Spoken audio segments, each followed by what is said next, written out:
नमो भगवते वासुदेवाय।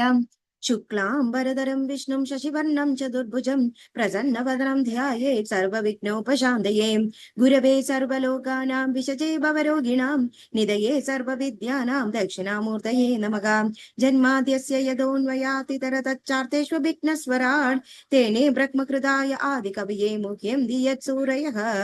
तेजो वारिमृदां यदा विनिमयो यत्र सर्गो मृषा दाम्ना स्वेन सदा निरस्तकुहकं सत्यं परं धीमहि। धर्म प्रोञ्जित कैतवोऽत्र परमो निर्मत्सराणां सदां वेद्यं वास्तवमत्र वस्तु शिवदं दावत्रयोन्मूलनम्। श्रीमद्भागवते महामुनिकृते किं वा परैरीश्वरः सद्यो हृद्यवरुध्यते कृतभिः शुश्रूषुभिस्तक्षणात्। निगमकल्पतरोर्गलितं फलं शुकमुखादमृतद्रवसंयुधं पिबत भागवतं रसमालयं मुहुरगो रसिकी भुवि भावुकाः। नारायणं नमस्कृत्य नरं चैव नरोत्तमं देवीं सरस्वतीं व्यासं ततो जयमुदीरयेत्। यं प्रव्रजन्तमनुपेतमपेतकृत्यं द्वैपायनो विरककादर आजुगाव पुत्रेति तन्मयतया तरवोऽभिनेदु तं सर्वभूतहृदयं मुनिमानतोऽस्मि।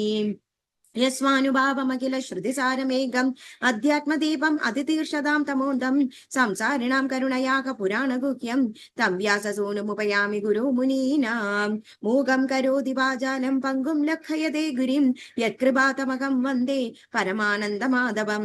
यं ब्रह्मा वरुणेन्द्र रुद्रमरुतस्तुन्वन्ति दिव्यैस्तवैः वेदैः स्वाङ्गपदक्रममुनैषितैर् गायन्ति यं सामगाः। ध्यानावस्थिततद्गतेन मनसा पश्यन्ति यं योगिनो यस्यान्तं न विदुःसुरा असुरगणा देवाय तस्मै नमः। कोमलं कूजयन् वेणुं श्यामलोऽयं कुमारकः वेदवेद्यं परं ब्रह्म वासदां पुरतो मम। भूते महद्भिर्य इमा पुरो विभुको निर्माय शेदे यदमूषु पूरुषः भुङ्क्ते गुणान् षोडश षोडशात्मकः सोऽलं कृषिष्ट भगवान् भजांसि मे सच्चिदानन्दरूपाय विश्वोत्पत्त्यादिहेतवे तापत्रय विनाशाय श्रीकृष्णाय वयं नमः। श्रीहरे नमः श्रीहरे नमः। गोपिका जीवन स्मरणं गोविन्द गोविन्द।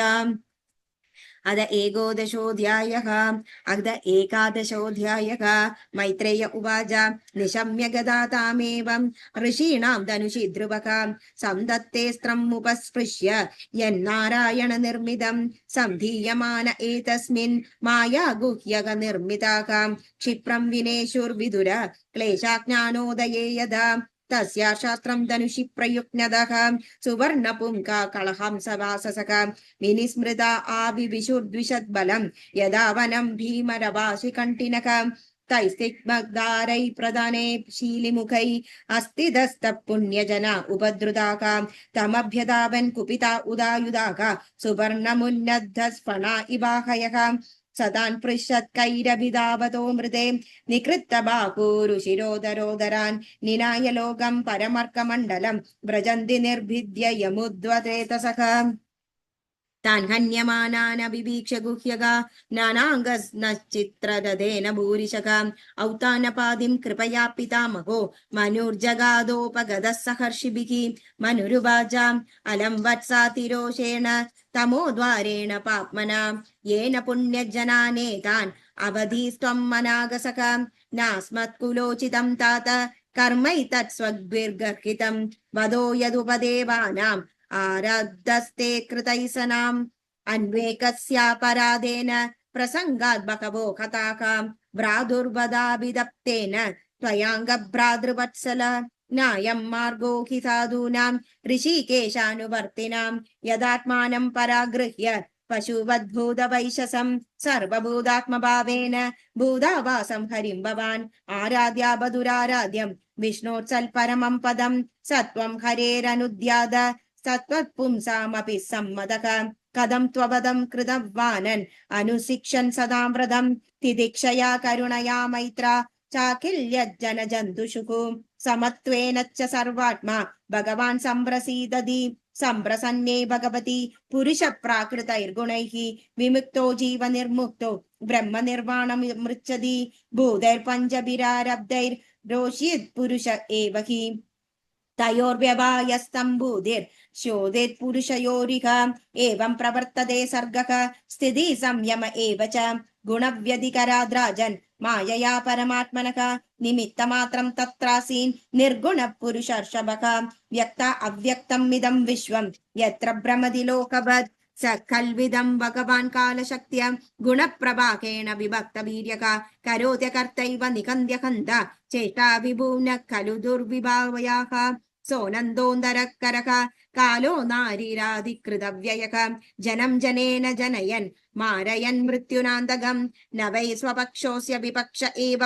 परस्य मृत्योर्विशदः समं प्रजाः तं धावन्मानमधुना न वन्नीश यदा राजांस्य निलम्भूतसङ्काः आयुष्योपचयं सन्दोर्तदैवोपचयं विभुः उभाभ्यां रहितः स्वस्थो दुःखस्य विददात्यसौ केचित् कर्म वदन्त्येनं स्वभावमपरे नृपम् एके कालं परे देवं पुंसः काममुता परे अव्यक्तस्य प्रमेयस्य नानाशक्त्युदयस्य च न वै चिकीर्षितं ताद को वेदादस्वसम्भवं न चैते पुत्रकबाधुर्हन्दारो धनदानुगाः विसर्गादानयोस्ताद पुंसो दैवं हि कारणं स एव विश्वं सृजति स एवावधिहन्ति च अदाभिह्यनहङ्कारान् अन्यदे गुणकर्मभिः एष भूतानि भूतात्मा भूतेशा भूतभावनः स्वशक्त्या मायया युक्तः सृजत्यन्दी च पादि च त्वमेव मृत्युमृतं तातदैवं सर्वात्मनोपेखि जगत्परायणं यस्मै बलिं विश्वसृजोहरं दि गावो यदा वै न सिद्धामयन्द्रिदाः यः पञ्चवर्षो जननीं त्वं विहाय माधु सप्तत्या वजसाभिर्नमर्मा वनं गतस्तपसा प्रत्यगक्ष आराध्यलेभे मोद्रि पदं त्रिलोक्याः तमेनं मङ्गात्मनि मुक्तविग्रहे व्यपाश्रितं निर्गुणमेकमक्षरम् आत्मानमन्विच्य विमुक्तदात्मा दृग्निन्निदं वेद सत्प्रतीयते त्वं प्रत्यगात्मनि तदा भगवत्यनन्द आनन्दमात्र उपपन्न समस्तशक्तौ भक्तिं विदाय परमं शनकैरविद्या ग्रन्थिं बिभेत्स्य जीममाहमिति प्ररूढं संयच्चरोषं भद्रं ते प्रदीपं श्रेयसां परं श्रुतेन भूयसा राजन् अगदेन यदामयं येनोपसृक्षात् पुरुषालोक उद्विज्यते वृषं न बुद्धस्त्वदश्वं गच्छेत् छिन्नभयात्मनः हेळनं गिरिशभ्राधुर्धनदस्य त्वया कृतं यज्जग्निवान् पुण्यजनान् भ्रातृघ्ना नित्यमर्षितः तं प्रसादाय वत्साशु सन्नत्य प्रश्रयोद्विग्ः न यावन्महतां तेजः कुलं नोऽपि भविष्यति एवं स्वायम्भुवः पौत्रम् अनुशास्य मनुर्ध्रुवम् तेनाभिवन्दितः सागम् ऋषिभिः स्वपुरं ययौ इति श्रीमद्भागवते महापुराणे पारमहंस्यां संहितायां चतुर्थस्कन्धे एकादशोऽध्यायः श्रीहरे नमः श्रीहरे नमः गोपिका जीवनस्मरणं गोविन्द गोविन्द नारायण अखिल गुरु भगवन् नमस्ते। Thank you.